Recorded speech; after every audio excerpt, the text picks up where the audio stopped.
we'll just kind of open up for questions. I'm sure you have a lot, so we'll get started. PJ, you talked about after Saturday's game about taking ownership for it. What are you going to change in how you approach this week and this game? Yeah, I mean, we're just going to respond to it, and we have all got to take accountability to be able to coach better, play better. Nobody's happy about the performance. Nobody's happy about the last 3 weeks. I think that's very clear. But you can either stay where you're at or you can change your best. You just got to kind of review how, practice scripts, practice plans, who needs more reps, what kind of reps, where are we struggling, and then you just design it from there, because that's all you can do really in season, I think we have a very confident football team that needs to get back to playing confident, but that's earned as well. That just doesn't happen. I mean, you can build that with, truth, authenticity, proof, things like that. I mean, that's how confidence is really, is really born, of people being very real with you. So, obviously we don't like where we're at with 3 straight, but we don't look at it that way. I think I have to say that because that's how you guys think of it. As I said in the postgame, it's 1-game championship season. We were 0-1, unfortunately, against Penn State. Didn't play well enough to win, but our team came in yesterday ready to respond, ready to go, and I wouldn't expect anything less. What is your overall assessment of the pass rush right now? Well, it's not very good. I can get into it a little bit more. We're just not getting home with 4. We've got guys to be able to step up and do better at it. Technique, fundamentals. When we do, we did get some pressure on him. He was able to step in the pocket and make a big throw here or there. I know that we even got some internal pressure, which was good, but we've got to be better in that department. We know that. And whether that's personnel, whether it's bringing more people, whether that's our techniques and fundamentals, it all has to improve. How do you get the receivers to start to win more against press man? Well, I think when you go back and look at the film, there were times we didn't and times we did. I think they've got really good players in the secondary, but it's not just about winning versus man coverage. We have, if you look at some of the views that I get in the actual film, we either beat somebody and the ball gets knocked down, ball's not necessarily in the right area, or we don't, in that particular point, get off press coverage or, don't create separation down the field. But there's a lot of things we can keep doing, to create separation, but you got to earn that too. That's not just going to go away. You got to earn that. Mekhi had a nice play down the sideline. He ran by people, and you're going to have to be able to go down the field to run by people to have them respect you, to be able to have that space and get that space. If not, then when you're down, Dalen, when you're down Crab, the other guys have to be able to step in and do that type of stuff. And we have. That's the thing. We have. Those guys have the capability of doing that. They have to believe that they can because they have. So yesterday we went back and showed them all the things that they have done against press coverage, against man coverage. But that's the best way people are going to play us. We said that before. People are going to put a lot of people in the box, play us man coverage, and have the quarterback and wideouts beat you. We said that, how in spring ball. That's how people are going to, especially with us, as we keep going forward. Now, in the past, we've been able to beat people that way. But our guys are getting better. They're doing a lot of things better. Now they just have to do it more consistently. So, has Gainer progressed in the protocol? He's progressed. Yeah, he's definitely progressed. Is there steps that show that he could potentially play on Saturday? I think it's too early to tell. Too early to tell. Because there's so many steps, not just the step, but how do you feel during the step, right? And I think those are the keys. Did you feel like there was some bright spots that came out of the game? Absolutely. I mean, we focus on the loss part and focus on the score part, and I get all that. But there was tremendous positives that came out of it, and we even showed our players those things. I mean, for a true freshman or a redshirt freshman to come in and play like he did, with 110,000 people being his first start, I thought he looked poised. I thought he threw the ball really well. I thought he handled himself. I thought he was able to escape the pocket when he needed to, be able to get yardage. We got to teach him, how to slide and some things. You got to get him with the, Coach Anderson, get into the slide part, how to slide properly. But, there was a lot of really good things. Defensively, we played really well. I know that everybody's like, what are you talking about? We gave up 5 explosive plays. But other than that, we played really well. And when you look at it, that was so hard. That's what's hard over the last few weeks is you want to turn on the film and you want to be like, oh, we busted this. Oh, we busted that. Oh, this is wrong. This is a wrong call. It's a bad call. we just let up some explosive plays. And that's what we're not built that way. Everything that we talk about is create explosive plays on offense and eliminate explosive plays on defense. And they won the explosive play battle, right? And when you're playing in a team like that and you win explosive plays and their explosive plays are more explosive than yours, you're gonna lose the game. I don't think the Tampa Bay Buccaneers scored a touchdown yesterday. They got the greatest quarterback in the history of football. It's hard, right? It's really hard. And we just got to – we've done it. We've shown it. We just got to get back to being way more consistent. What stands out as you prepare for Rutgers? Well, we're preparing for Rutgers. I mean, it's a little too early to say everything about them. I just know that they're a lot better football team than they were last year. They're really good defensively, very aggressive. Greg's teams are always going to be sound, disciplined, play really well on defense, always have. Offensively, they have some weapons. Quarterback's playing a lot better, and they're able to do a lot of different things. Again, too early to really kind of dive into and tell you all the things just because it's Monday morning, but that's what we're doing right now. But we got to focus on us. We got to get back to playing complementary football. When we're on schedule and we look our best, we're complementary.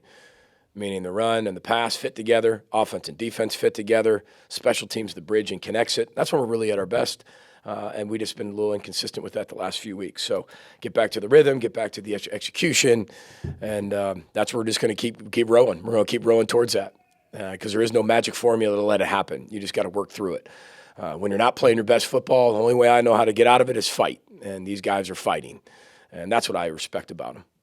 It seems like Brevin's finding more success in the receiving game. How do you continue to incorporate him as a mismatch moving forward? Yeah, I mean, he's doing a tremendous job. I thought we were able to free him up. We just got to start faster. If we can start faster, get in a rhythm, mix the run and the pass a lot more, it's going to free up opportunities for everybody, from the wide receivers to be able to help them be able to create separation. But when you're behind the chains, and that's the whole thing of the last week, was we were behind the chains. The false start penalties we don't have very often put us behind the chains, and then they put us in a forced throwing mode. And when they know you're going to throw, and that's the only thing you have, it's hard against a really good defense. So Brevin's just got to continue to keep getting better. He's become a tremendous leader. He's a really good route runner. He understands conceptual football. He's playing at a really high level. He's playing very confident, and I know he'll keep doing that. And he's a huge part of our offense as we move forward, especially when you don't have everybody. We said it's going to take everybody. It's going to take the backs. It's going to take the tight ends. It's going to take the wideouts. It's going to take everybody. And some guys have been put in that role before, but they've been in kind of a role mode, and now guys have to be the guy. And they've got to keep getting better in that role of being the guy, and Brevin's done a really good job answering the bell there. PJ, how would you describe the way you guys approach things on offense in the first half? It seemed like you guys were maybe a little conservative or taking the ball out of Ethan's hands a little bit early to get him worked into the game. How did you kind of describe it? I think that game kind of dictated that with the false start penalties really early. I mean, 5 of the first 20 plays, I think we have a false start. So, I mean, that's going to set you back. We're in their territory. Our defense is playing really well. Again, Andy, you're making decisions based on who's in the game, what's going on, and how people look, But I thought we had a really good game plan. We felt like we were going to be able to run the football effectively, but now all of a sudden you're in a 1st and 15, right? You're in a 2nd and 13, and that's a little bit different setting that stuff up. So, but when we were able to throw the football, again, I don't look at the stat line and say, hey, this quarterback played well or not well. I don't look at that part. Did I feel like he played well? And for his first real action, I thought he played really well for somebody thrown into that type of role. But it's, you're putting your first 10 together to go score. You're not putting your first 10 together to say, hey, we're going to be conservative and not move the football. We just didn't execute it. And we go back and watch it. Why didn't we execute it? Well, that's what we have to be able to get better at. How much does Ethan's play Saturday give you confidence for his future moving forward? I have an incredible amount of confidence in that young man. I think you all know that. I think you know how I feel about him. I think you know when we recruited how we talked about him. I think the sky's the limit for that young man. And I told you before, if you get in a position that we were in, Cole banged up, Tanner banged up, if there's one person you can put in that environment that was not going to be rattled by that environment, it was him. And I think he showed that. I don't think he was at all rattled. I don't think you saw that at all. I thought you saw a really young, inexperienced quarterback that has a really bright future that everybody can be really excited about because he's got great intangibles that will only get better. but he's got a great skill set with his feet, with his arm, his mind. He's got great confidence about himself, got a great presence, understands the game really well, and we'll keep building that around him. You know, part of that, Andy's question is, you can call it whatever you want, conservative or whatever, but you want to do what you know he can do and he's capable of doing in that environment and that first start, and show and see what he can handle, what he can't, what is going to be productive for us, what he's probably not ready for. And again, we talked before, you know, I mean, Manny Diaz, I mean, there's new blitzes every single week. How much is too much on his plate? And we needed to play defense. We needed to play better defensively to win that football game. With what we were going into, and our thought process, and that with our minds was we needed to be able to play better on defense, and we weren't able to do that. But I was really proud of our guys. There was a lot of, to Dave's question, I mean, there was a lot of really good drives that we had. We just stalled. You know, we get drives moving and then we'd stall. You know, that drive that we go down the field, down 17-3, it's 17-10, and here we go. But then we stall ourselves, and no disrespect to them, and they deserve a lot of credit, but there was a lot of things that were self-inflicted that we got to get better at. Any themes or commonality in the breakdowns defensively, the explosive plays? Was there any themes there? Well, one, good play design, right? But two, just some communication stuff that would have solved it. And you know, we got to be better that way. But we can keep preparing. I mean, you couldn't hear yourself thinking or indoor, you know, all week. And that's what you want to be able to create for your players, so they know that the communication is going to be really hard. But if you miss a call or you miss a communication, 10 guys on one page, one on another, or somebody we call it taking the cheese, you know, taking something in front of you instead of doing your job. You take the flashy, shiny object. We did that once or twice, and we paid for it. PJ, Mo over 100 yards on the ground for a 15th straight game. From your perspective, big picture, what's the most impressive aspect of that streak? Well, I think it's just his dedication to his teammates. He's one of the most selfless players you'll ever meet. He's a tremendous football player, an even better person, as I keep saying. But he's just incredibly tough. And again, I don't define tough as the macho tough. It's the mental component to that, the emotional component to that. The ability to do things for other people, making it about somebody else, being a part of something bigger, and having that accountability. And he's done that. I mean, he's a really special player. Always has been, always will. That's an impressive streak. It really is. But I know he'd trade that streak for wins. I know that if you asked him. But he's given everything he has. You know, I mean, he's been banged up, you know, since the fourth game, and is fighting through a lot of certain things. And I'm really proud of him for that. You used Cole a couple of times in the Wildcat direct snap to Mo. Do you feel like he'll be able to play 100% if you want to? Dave, too early to tell. Just is. I mean, it's only Monday, so I'm not sure where we'll be come Saturday with a lot of positions, but I'll know that later in the week. Start to take some of the pressure off the offensive line with how hard defenses are coming downhill right now. Well, we got to get the ball on the perimeter. We got to be able to make plays on the perimeter. You know, obviously the screen game helps with that. But again, we're getting matched up with man coverage. You'll see a lot of things that we've done the last few weeks with picks and rubs and, you know, setting things up, caught behind the line of scrimmage. And then we got to be able to win our one-on-one matchups and got to win them quicker, right? Ball's got to be out of our hand. And we know how people are going to play us, but we also got to be able to run the ball versus pressure. You know, if we pick up, that's the one thing about pressure, you know, first and second down. If you're going to bring it, that's fine. But if you hit it, it's going to go for a big play, which we've done a few times this year. So, again, we've done the same things we've done at the beginning of the year that we are now. We executed them a lot better in the first 4 games than we did the last 3 games, partially because of our opponents gotten better, partially because we haven't played as well. So, we got to be way more consistent. And I know our team will be, and that's the whole goal of this whole thing. And they're going to fight their way out of it. You know, nobody likes where we are.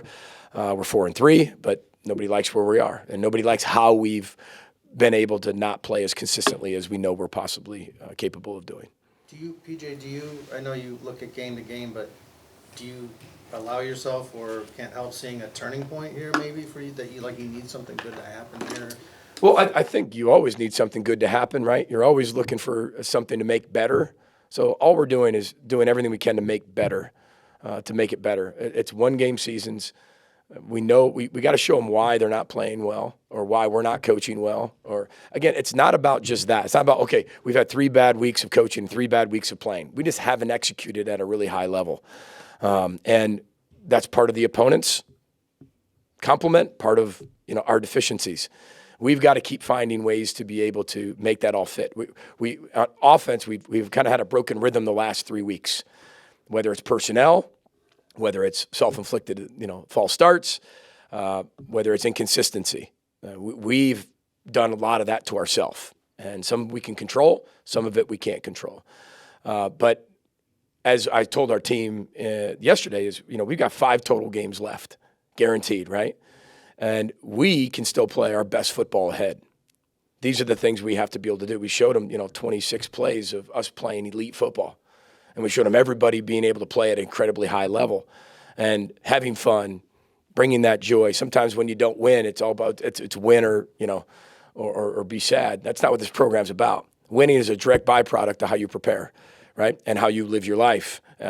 I think Matt Campbell said this, and I told you guys this before. He had a great quote, from Iowa State. He said, winners do lose. It happens. Happens all the time in baseball, right? Happens all the time in basketball. Shoot, it happens in football. Winners do lose, but losers don't hide. And or winners don't hide, sorry. And losers hide. And I think that's what's so encouraging about this team. They just keep coming back for more. And they want to get better. They want to improve. They're not happy with where they are. But they know that it's been self-inflicted, and we played some really good teams. And we've got to be better. But it's not, to answer your question, it's not like, oh, here comes a turning point. It's kind of like a NASCAR race, man. You're always in these turns. I mean, it's college football. You're constantly dealing with something else that can take you off your row if you allow it to. What are the hallmarks of a Harris Simiak defense? Well, we haven't played against it yet. We'll find out on Saturday. Again, it's still early in terms of our preparation, but it's probably very similar to ours, mixed with Greg's. And they're playing quarters, playing man coverage, and doing what we do. I wouldn't say it's exact, but it's pretty. You can see his style. He's out down there on the sideline. I mean, you can see his style written all over that defense. Guys play incredibly hard, and that's what I never question with our guys. I mean, our guys play incredibly hard. Like I said, our defense played really well. We just gave up 5 explosive plays and some miscommunication errors. And that's hard to sit there and say, like I said, you'd like to be able to say we didn't play well across the board. Offensively, we did a lot of really good things. We just, stubbed our toe here and there. We were able to move the ball, drive the ball, make some plays, but it just wasn't enough. But when you look at Joe's defense, I mean, it's mixed with Greg, it's mixed with Bob Frazier, it's mixed with Harris Simiak. I mean, but they're playing at a high level. They play incredibly hard. That's what I know of it right now. I mean, I haven't studied it enough from last night and this morning to sit there and give you a whole analysis of it. But I know they're going to be really good. They play really hard. Much improved football team over the last year, especially during the season. Sorry, Coach. We'll take one more question. Do you expect Dale back this week? We do. Yeah, we saw a bit more of the true read option from Ethan. How does that mobility at quarterback change the offense at all? It's really this. It was really the same. We only added one play that would make him be a true runner. He pulled it a few times on his own. When Tanner's in there, Tanner has the ability to do that too. But as we keep going, if that happens to be where we go, then we definitely have to look at that as well, because I think he is a really good runner. But he'll only get better as he goes. I mean, he's still a redshirt freshman that needs to keep learning and growing and failing, succeeding all at the same time. And, we know he'll do that. All right. Thank you. Thanks, everybody. Row the boat. Sky Go Gophers. Thanks.